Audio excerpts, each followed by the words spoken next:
Boa noite a todos, mais uma vez. Hoje vou deixar a apresentação PowerPoint para a doutora Raquel e eu vou fazer uma introdução para já sem legislação, sem, sem referências à ordem jurídica portuguesa ou internacional. Eu vou falar de dois pontos: a emergência da noção da condição militar e a explicitação do conceito em algumas das suas vertentes. Achei que era importante fazer este percurso, usando um palavrão aí que anda a aprender aí nos cursos que anda a tirar, tentar reproduzir aqui um bocadinho da sociogênese, ou seja, do percurso de aparecimento do conceito e da necessidade da condição militar, pelo menos aqui na sociedade ocidental, onde nos inserimos, para que se possa perceber, em termos de processo, de onde vimos, de onde estamos e como é que a coisa se pode projetar no futuro. Isto é importante para pensarmos a nossa situação social hoje em dia e também para podermos olhar depois para a componente mais jurídica que vem a seguir, com algumas bases, perceber porque é que se chegou a algumas soluções e o que é que está em causa. Portanto, arrancando já para o primeiro ponto, a emergência da noção da condição militar. Há dois períodos importantes para o aparecimento do conceito.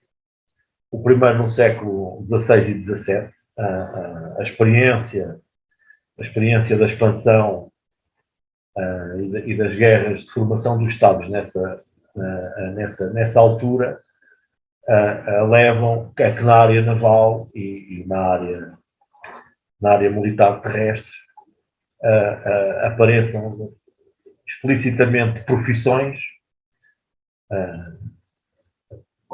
Na área naval aparecem duas ou três, mas o fenómeno mais marcante é mesmo o aparecimento do exército permanente como garante da soberania do Estado. Não é?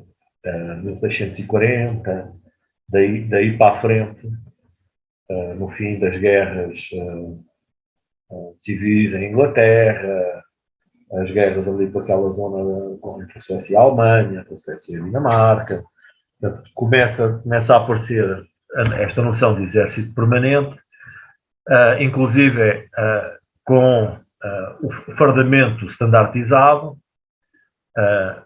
de modo a que só pelo simples olhar se percebesse quem era militar. Isto é importante porque começa a partir daqui a formar um esteio, uma base que permite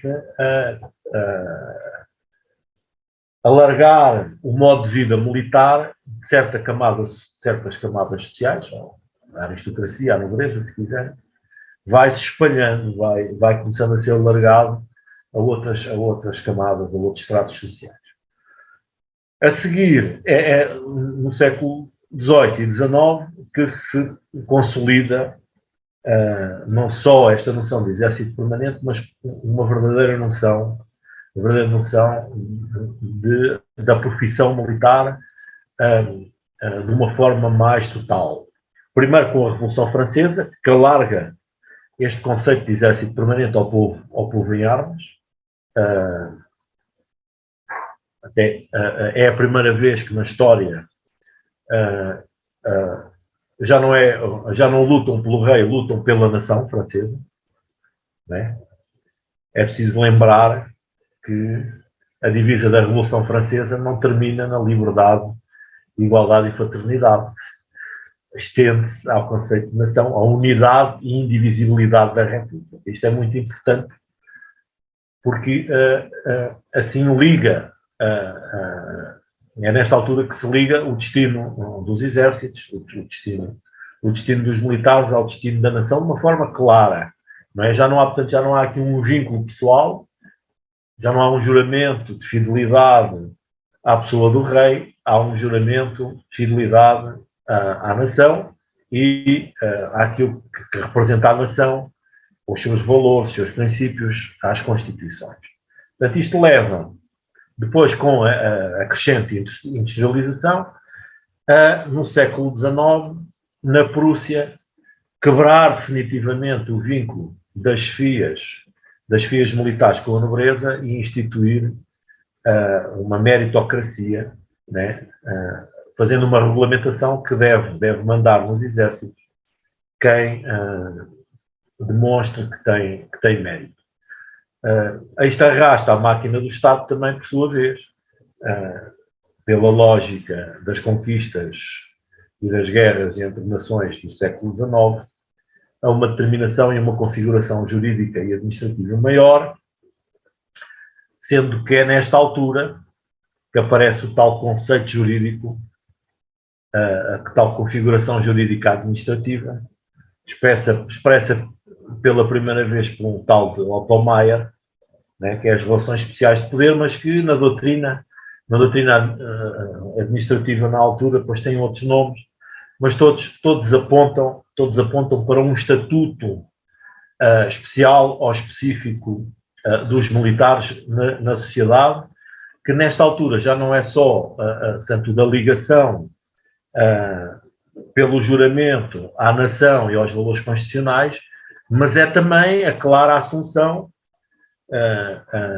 de uma ética militar que se começa então a tornar, que vai para além da própria regulação, do regulamento de disciplina militar e começa, a própria ética militar começa a ganhar aqui então um tal conceito também normativo e consolida a ideia de modo de vida, já não só, portanto, lembro, a um determinado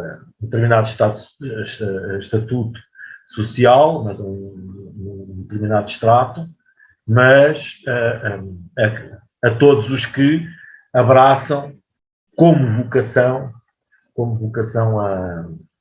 a profissão militar, que acaba depois também por ser uma forma de ascensão social. Portanto, isto é assim até à emergência das guerras mundiais. Com as guerras mundiais, o facto mais importante para a condição militar é a experiência da militarização total das sociedades, em que se alarga a conscrição, não é? É a guerra de massas, é a guerra total. Todas as sociedades da Primeira e depois na Segunda Guerra Mundial são envolvidas na guerra, dá-se esta experiência de militarização total, o que implica também, e é importante isto depois, que os militares, até esta altura, são a incorporação viva, a encarnação viva do cumprimento das políticas. E isso marca de tal forma a experiência, né, e vamos até Nuremberg, que acaba por se estabelecer aí um limite, né, em que e o limite é ser militar, a obediência e o modo de vida militar e a ética militar muito marcada pela obediência tem limites. E isso é muito importante, esta ideia, porque até lá os limites não eram claros e às vezes eram mesmo inexistentes. É nesta altura também que aparece a tentativa de regular a guerra, aquela experiência de limitar os efeitos. Portanto, é neste contexto que começa no século XIX e vai até ao fim da Segunda Guerra Mundial, que todo este contexto jurídico, nacional e internacional, se expressa e serve para configurar, então, a condição militar, tanto como eu digo, como um modo de vida especial na sociedade. De tal maneira que certas experiências, e o nosso país ainda tem um bocado disso, é algo que se transmite de geração para geração. Estão a falar com alguém cujo pai foi militar e eu consigo rastrear pessoal na Marinha até ao século XIX, pessoal na minha família, até ao século XIX. Sei também, por exemplo, que na Marinha, entre 80% a 90% do pessoal que lá está, também tem este percurso. Portanto, isto é um facto sociológico, não é algo que a lei determina, é assim. É no pós-Segunda Guerra Mundial que encontramos pela primeira vez, e na legislação francesa, tanto quanto consegui saber, a noção de condição militar. Esta noção de condição militar é marcada pela experiência da guerra. Porquê na França? Porque a França, durante a Segunda Guerra Mundial, com a ocupação nazi, viveu uma experiência interna muito complicada, em que parte da nação aderiu, entre aspas, ou colaborou com o invasor, e a outra parte fez o contrário, fez a resistência. E a seguir à guerra também marcou muito a problemática da condição militar, a experiência do fim da experiência colonial francesa com a Argélia. Portanto, é a partir dos anos 50 e nos anos 60 que aparece no direito administrativo francês, numa revista, um general a defender a condição militar, e em que termos, pasmem, dizendo que os militares tinham que ser defendidos, não participavam na negociação coletiva e na representação coletiva, e assim desde há uns tempos que as suas condições sociais não eram melhoradas porque ninguém os defendia. Eu li, acabei de ler e pensei, onde é que eu já li isto, onde é que eu já vi isto. Qual é a diferença que traz este conceito de condição militar ao conceito anterior que estamos habituados a viver aqui na nossa cultura interna? Portanto, a condição militar assim já não é apenas e só um estatuto de sujeição, um estatuto de diminuição severa de direitos ou mesmo de eliminação dos mesmos. Portanto, existem restrições, mas mais importante, a condição militar pauta-se não pelas restrições, mas pela clara configuração de uma carreira profissional, não igual, mas plasmada em núcleos essenciais a partir da noção da função pública, portanto, como se fosse um estatuto paralelo, não confundido, mas paralelo, com recortes sociais próprios, portanto, continua a ter estas características de modo de vida, de pais para filhos, por aí fora, mas muito principalmente com um recorte gestionário e político muito importante. Portanto, é aqui que claramente se diz que os militares não podem tomar, fazem parte da vida política, mas não podem tomar partido. Não é? Contra a experiência anterior, e isto em França foi muito claro e muito vivido, em que militares tomaram claramente partido, uns pelos invasores, outros pelos assistentes. Também se apontou, porque era a emergência do Estado Social na época, a necessidade dos militares terem assim um regime de segurança social próprio e terem alguma autonomia de caráter técnico E este caráter técnico não é só ligado ao uso das armas, mas é também ligado aos problemas de gestão, não é? E aí, quem quiser ler um bocado da história disto, é olhar para os Ministérios da Defesa no pós-guerra, ver quem é que preenche os cargos e percebe que não é só nos ramos, mas é também ao nível dos Ministérios da Defesa que os militares ocupam funções claras de gestão, às vezes até acima dos próprios civis. Portanto, e isto é o reconhecimento desta autonomia como parte integrante da condição militar. Quais são os limites? Portanto, além de não poderem ter parte na vida política ativa, são afastados também do direito à greve. Né? Este direito à greve é sintoma, o afastamento do direito à greve é sintoma que também é reconhecida à condição militar algum paralelismo às condições jurídicas da prestação de trabalho, como eu dizia, mormente próprias da função pública. Outra fase a seguir, que marca e traz elementos novos ao entendimento da noção de condição militar, por essa Europa fora e também depois por Portugal, foi o fim da conscrição geral. Este elemento aprofunda do modo de vida militar a componente da profissionalização. Mas com um problema. Não conseguiram em praticamente lado nenhum o alargamento da base social de recrutamento. Manteve-se o recrutamento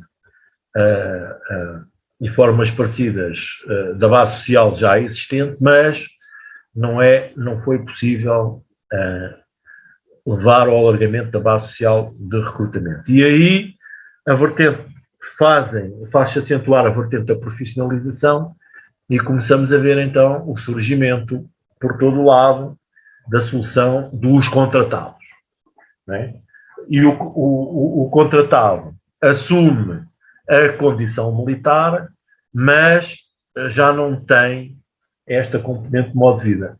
Portanto, aqui se percebe, a partir deste momento, que esta cisão começa a fazer valer-se, porque o modo de vida é uma coisa que é para a vida, ou seja, morre-se militar, mas um contratado, do ponto de vista da profissionalização, ele vive a condição militar durante e apenas só um período de tempo, mais ou menos variável, da sua vida. Isto leva também a uma divisão também facilmente reconhecível nas orgânicas, no recorte gestionário e mesmo político dos ministérios, e aqui começa então a perceber-se já não a preponderância dos militares na gestão, em sede dos ministérios, mas alguma equiparação nos postos-chave entre civis e entre militares. A partir depois do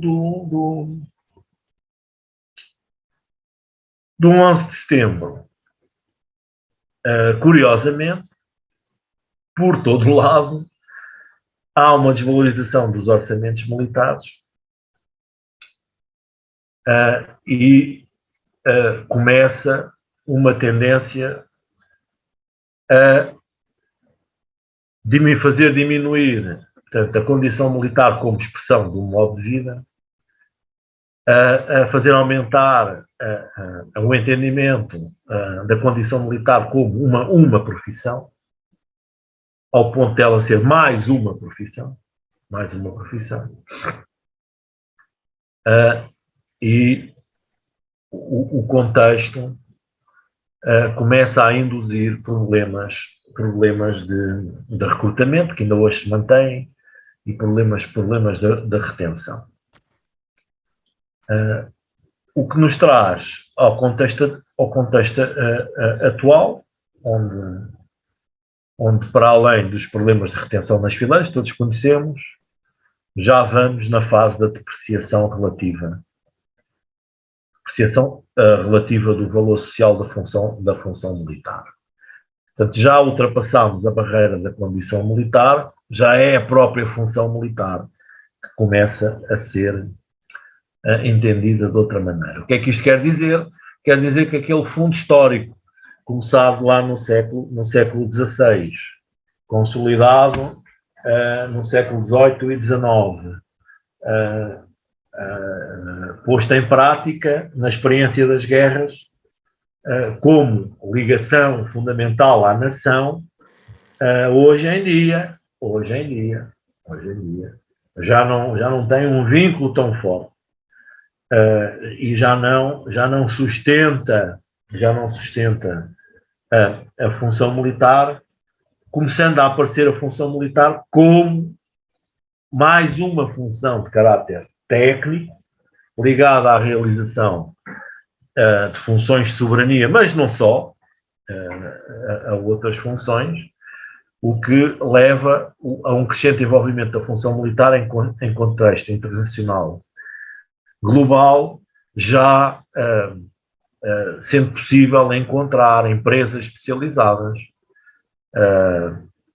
em segurança que concorrem, entre aspas, com os militares profissionais de carreira no desenvolvimento da segurança de determinados territórios, populações, por aí fora. Portanto, este é o quadro, né? E neste sentido, o conjunto articulado do recorte, parte da gestão já pode ser feita fora da máquina do Estado, e isso já começa a acontecer, não é? Basta pensar nesta última tendência da função logística começar a ser cometida em empresas privadas, com concessões e por aí fora, coisa que na Primeira e na Segunda Guerra Mundial e no contexto imediatamente a seguir à Segunda Guerra Mundial não era muito aceitável nem muito pensável. Portanto, isto tudo faz com que o conjunto de direitos ligados à condição militar se comece a diluir no contexto geral, neste caso, já não só da relação jurídica de emprego público, mas começa-se a diluir num contexto mais geral da relação jurídica de emprego, assumindo inclusive os traços da precariedade. Não só pela via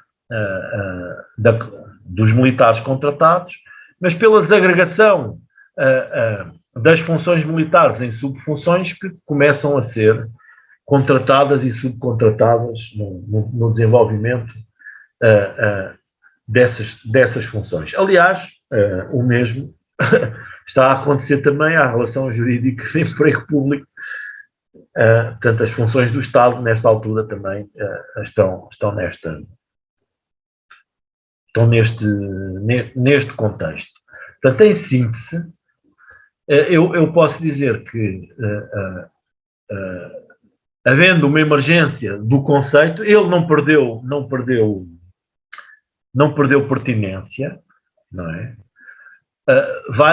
Vai tendo a mutações, não é? Ainda hoje é importante o conceito de condição militar, o seu conteúdo é que vai mudando, não é? Ao sabor do contexto político, económico e técnico que o vai vincando, vivendo uma espécie de nova contradição, hoje em dia muito mais acentuada, entre, muitas vezes, esta função, a função militar ser altamente técnica, mas como qualquer função hoje em dia altamente técnica, sujeita a muitas repartições, o que permite dividir, eu diria quase como quem divide postos de trabalho e e atribuindo funções, fazendo baixar o seu valor. O que não quer dizer, e estamos a viver uma situação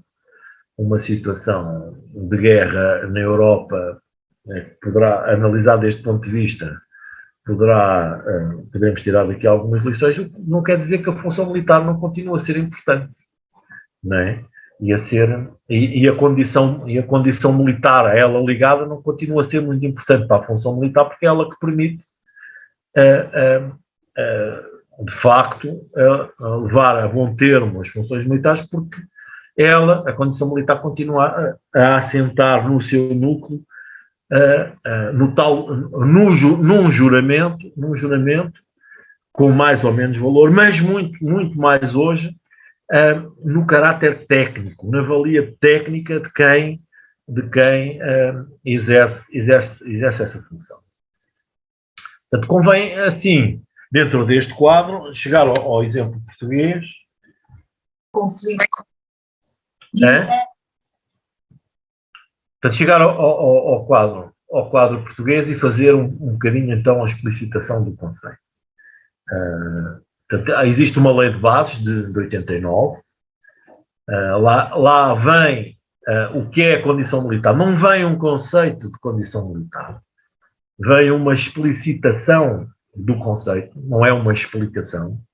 Né? Portanto, há uma norma que diz quais são os deveres e os direitos, e a maior parte do pessoal lê esse artigo e não lê mais nada, mas esquece que o diploma é um todo e que se estrutura de outra maneira. Não é? Portanto, esta lei tem uma dimensão constitucional. Não é? A dimensão constitucional tem a ver não só com as funções das Forças Armadas, mas também com as restrições no âmbito laboral e usufrutos de direitos políticos. É preciso fazer essa ligação. Depois há uma ligação clara que liga a função militar e os militares enquanto manifestação viva da função militar à função pública. Eu diria que não tem um estatuto especial, e depois, mais à frente, poderemos abordar isto na discussão, mas tem um estatuto específico, não é? E esse estatuto específico continua a adotar em certas áreas uma organização funcional de autonomia relativa, hoje em dia, altamente acentuada e centrada e concentrada na figura do chefe de Estado-Maior-General das Forças Armadas. Quais são, então, os direitos e deveres típicos deste quadro geral? Portanto, em primeiro lugar, o que marca e funda a condição militar a todos os militares, todos, sem exceção, é o juramento, que continua a ser um juramento feito à Constituição e, por essa via, ao povo português, ou à nação, se quiserem, para mim não me repugna falar em nação. A seguir, ao direito a uma carreira estruturada, e estruturada em razão de determinadas funções e determinados fins que são próprios à instituição militar, por isso daí é que advém a sua especificidade. Esta carreira estruturada assenta numa formação, também ela própria, específica e ministrada na maior parte dos seus componentes de forma autónoma, e por fim, hoje em dia, há uma forte acentuação de uma ética normativa e altamente juridificada. O que é que isto quer dizer? A par, hoje em dia, do RDM, por força da alta especialização de certos quadros militares, nomeadamente dos oficiais, junta-se a esta norma, a esta ética própria, éticas de outras profissões, como seja a medicina, o direito, a engenharia, a enfermagem, a contabilidade, a administração, a gestão e por aí fora. Isto é importante, porque isto também é uma fonte de conflitos, porque muitas das vezes aquilo que se exige num determinado contexto, no contexto militar, ou se agrava, ou, ao contrário, se espera uma conduta mais facilitista, e as pessoas vivem um bocado dilaceradas com isto, mas a verdade é que isto existe. Dentro deste quadro, o caso português, então, estrutura-se da Constituição e da Lei de Bases Gerais da Condição Militar, para se estender depois a partes da Lei de Defesa Nacional e, mais importante, aos estatutos militares das Forças Armadas, ao Regulamento de Disciplina Militar e à Justiça Militar. Portanto, este núcleo articulante-se em função dos valores constitucionais continua a achar sede, continua a encontrar fundamento e síntese na condição militar. Duas últimas palavras para terminar aqui a minha exposição, agradecendo a vossa paciência. Porquê uma condição e não outra palavra? Porque esta palavra da condição expressa, não é bem um estatuto, nem é bem um padecimento, não é? É algo a meio, não é? É um estatuto, isto é uma situação e uma posição social claramente reconhecida, mas esse estatuto e essa posição social está condicionada. E condicionada a quê? Condicionada, então, pelas restrições típicas nascidas, então, do pós-guerra, que é não participar ativamente na vida política, porque se reconhece aos militares uma capacidade de alteração do quadro político muito mais rápido e muito mais eficaz do que o resto da sociedade, e uma diminuição e uma proibição de fazer greve, porque, reconhecendo-se a sua capacidade de trabalho, a sua capacidade de gerar valor como qualquer trabalhador, como está ligado a uma função de soberania, que é uma função permanente, não se pode exercer, porque pode lesar essa condição, essa função, desculpa. E obrigado pela vossa atenção e paciência. Depois, mais à frente, cá estarei para responder a perguntas ou participar na discussão. Muito obrigado. Bom, eu dou a palavra já de imediato à Raquel. Então, olá, boa noite a todos. Antes de mais, deixa-me-vos dizer que ia para falar de condição militar e sinto até um bocadinho esmagada por estar a falar de uma condição que não é a minha e perante este painel que certamente tem muito mais a dizer sobre condição militar do que eu, que nunca fui militar, embora tenha acompanhado a OFA desde há 10 anos e acompanhado o meu marido durante 6. Portanto, também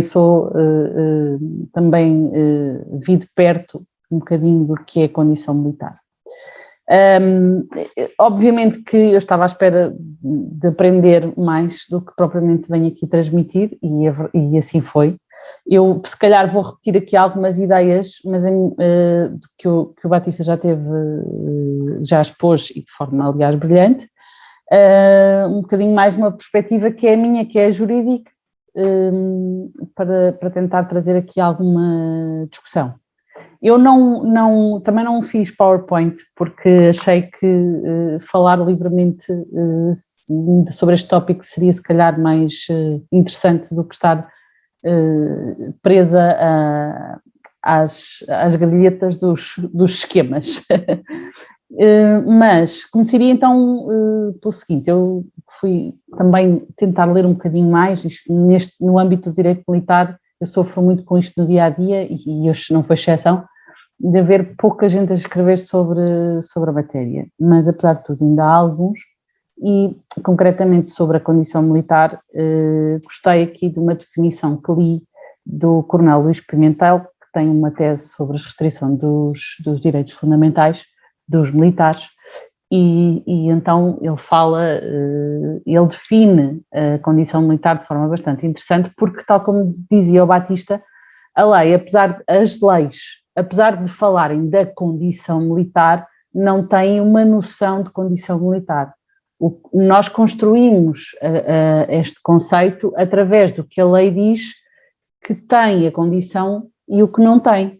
E, portanto, vamos tentando depois teorizar um conceito do que seja a condição militar, mas isso obviamente traz algumas dificuldades, porque nesta coisa das interpretações, cada pessoa pode ter a sua, quando há 2 juristas há 3 interpretações certamente, e portanto é esta tentativa de construção de um conceito pode efetivamente, não estando plasmada na lei, ser para uns mais alargada, para outros menos alargada, embora, como direi mais à frente, a Constituição é a baliza que deve nortear esta eventual limitação. E então, como dizia, o Coronel diz que a condição militar pode definir-se como o peculiar enquadramento material, psicológico, deontológico e jurídico que envolve as Forças Armadas e se baseia na especial natureza da sua organização e da sua atividade, nos fins nacionais que elas servem e nos singulares valores pelos quais elas, para atingir esses fins, se regem. Por essa mesma razão, a condição militar induz ou visa induzir naqueles que abrange uma particular maneira de ser, de estar e de funcionalmente agir, orientando-os sempre em prol de objetivos elevados que a todos e a cada um transcendem. Achei interessante porque aborda não só a vertente técnica, a vertente funcional, mas também a vertente psicológica, a vertente social, a vertente deontológica que norteia a atuação do militar.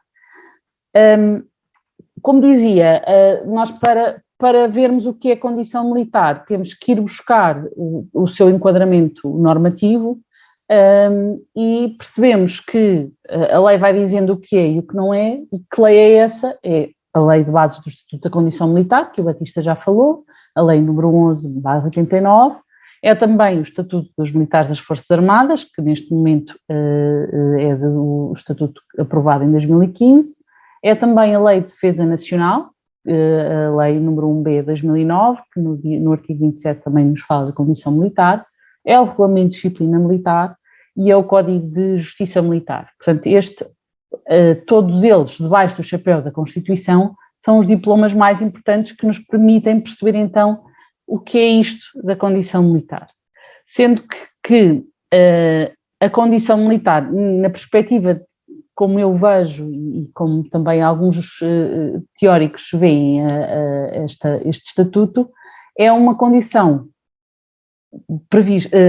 enquadrada em deveres e, como dizia o Batista bem, condicionada a uma posição social condicionada, e condicionada porquê? Porque se tem que subordinar ao interesse nacional, porque tem que haver uma disponibilidade permanente para lutar em defesa da pátria, se necessário com o sacrifício da própria vida.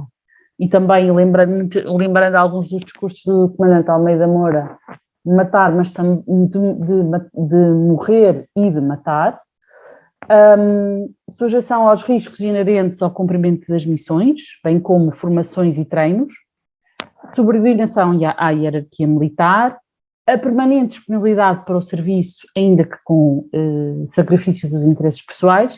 Este ponto eu sei que suscita algumas celeumas quanto à questão do eventual direito a horas extraordinárias, a adoção de uma conduta com determinada ética, contribuindo para o prestígio e valorização moral das Forças Armadas, o respeito pela Constituição e demais leis da República, o cumprimento pronto e inteligente das ordens dos seus superiores hierárquicos em assuntos de serviço, desde que tal cumprimento não implica a prática de um crime, o que no terreno pode levantar muitas dificuldades, Um exercício responsável da autoridade, implicando este exercício responsável a assunção de atos e omissões que sejam praticados pelo militar ou ordenados por si. Mas também, como dizia, entendo que a condição militar não é só pautada por estes direitos, por estes deveres, mas é também pelos correspondentes direitos, nesta relação jurídica que o militar cada vez mais, eu ia dizer, contratualiza com o Estado e de forma provocatória, porque é verdade que o militar, a par com alguns dos servidores públicos, é dos poucos que ainda não estabelece contratos com o Estado, mas penso que será uma questão de tempo para lá caminhamos. Quais são então os direitos dos militares? Eu diria que todos, mas com exceção dos que a Constituição admite que sejam restringidos. Como o Batista explicou e bem, deixou já de haver uma sujeição, uma relação especial que colocasse o militar com eu vou dizer um termo em latim, uma capitis diminutio, ou seja, uma posição inferior. Não, neste momento é titular de uma relação jurídica e tem alguns direitos restritos, mas apenas aqueles que a Constituição assim o permite. Tem também direito de defesa, de audiência, de reclamação, recurso hierárquico judicial, garantia de patrocínio, sempre que pelas suas funções ou por causa delas veja posto o seu nome em causa. Tem direito ao seu posto hierárquico, o exercício inerente dos poderes que tal posto lhe confere, tem direito à progressão da carreira nos termos estatutários, tem direito a receber formação, treino, para poder desempenhar as suas funções cabalmente, e tem também direito a uma assistência e uma proteção para si e para as suas famílias. Estes direitos, na minha opinião, também conformam a condição militar. E, portanto, é o outro lado da moeda dos condicionamentos que o militar está sujeito para que possa exercer as suas funções. E isso não apenas em prol de si próprio militar e da sua família, mas também em prol da função e da missão que visa estabelecer. O militar, lembro-me de dizer isto quando fizemos aquele colóquio, um militar despreocupado da sua retaguarda, que sabe que a sua condição económica, a sua assistência familiar, a sua assistência na doença, as suas contas ao final do mês estão asseguradas, é um militar focado, é um militar preocupado com a missão que tem à frente e não descentrado e desatento, porque preocupado naturalmente com essa retaguarda que tem que também assegurar. Como dizia também, os militares têm, como o Batista também disse, uma relação específica e não especial, que a Constituição de facto prevê que em determinadas matérias haja restrição, no artigo 270, que nos diz que a lei pode estabelecer, na estrita medida das exigências próprias das respectivas funções, restrições ao exercício dos direitos de expressão, reunião, manifestação, associação e petição coletiva e à capacidade eleitoral passiva por militares e agentes militarizados dos quadros permanentes em serviço efetivo. Esta possibilidade de restrição é apenas em relação a estes deveres, sendo que essa restrição tem que ser necessária, adequada e proporcional ao fim que a mesma visa atingir. Normalmente, os direitos de liberdades e garantias, quando são restringidos, esta restrição tem que sempre ser proporcional.